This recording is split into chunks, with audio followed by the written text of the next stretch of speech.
How you doing? Mother Barb.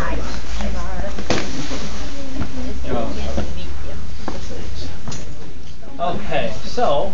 Well, first of all, Amy and I probably want to say a couple words. It's really an honor for us to be here and to just do this small part to recognize you and everybody that's here and everybody that's not here. I think of this as really accomplishing two terrific things. One, the most obvious, which is honoring those who help serve our nation, save our nation by serving it in a time when we were really at risk of losing our nation and our freedom. And so remembering that and honoring those folks is really, I think, terrific. But a second thing, which I think you're also accomplishing, which you probably have thought of, but at least I was thinking about, is you doing this reminds a whole younger generations of people, all those who kind of grew up in the 60s on, what it means when everyone has to contribute to saving our nation. We have so much in the last X number of years seen the soldiers and their families bear almost all the burden of our wars. And congratulations to everybody, and I know happy to be with Amy, and we did this together. So. Well, thank you, and thank you, Senator Cullen, for including me in this. I just to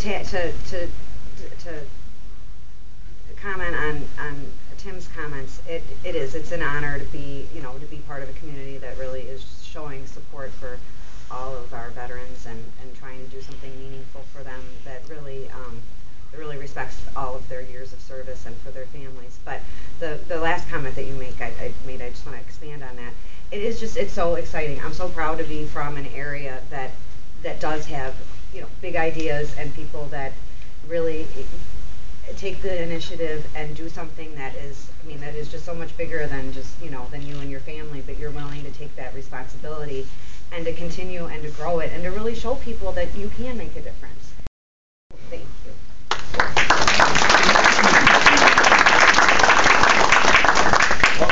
We have a citation to read, and I was trying to figure out which one of us should read it. We thought about having one read half, the other read half. I'd like to tell you we had a reading contest, and I lost. We were actually at a breakfast meeting this morning earlier with another group of people, human resources folks, and so we actually flipped a coin. I won. So I get to read it, but I'm very proud to do it on behalf of Amy and myself. It's the state of Wisconsin, a citation of commendation.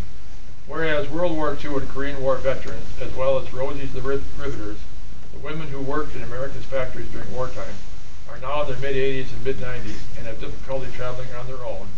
And whereas John and Mark Finnegan began VetsRoll in February 2010 to provide these veterans and Rosie's safe and enjoyable transportation to war memorials in Washington, D.C.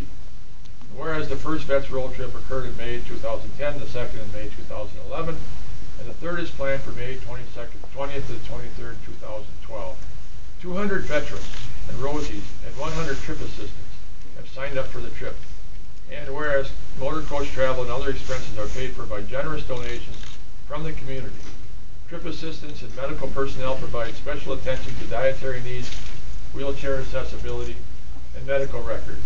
And whereas besides veterans from Northern Illinois and Southern Wisconsin, VetsRoll tries to accommodate participants from other locations, and whereas law enforcement officers and firefighters from the states along the route accompany the motorcade the entire length of the trip, and whereas community members welcome home the motorcade with fire trucks and fireworks and American flags. It was a terrific event, I know, last May.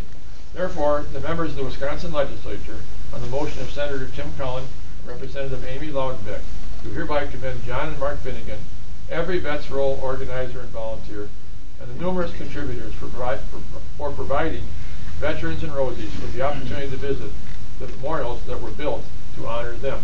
And it's signed Senator Tim Cullen and Representative Amy Loudenbeck.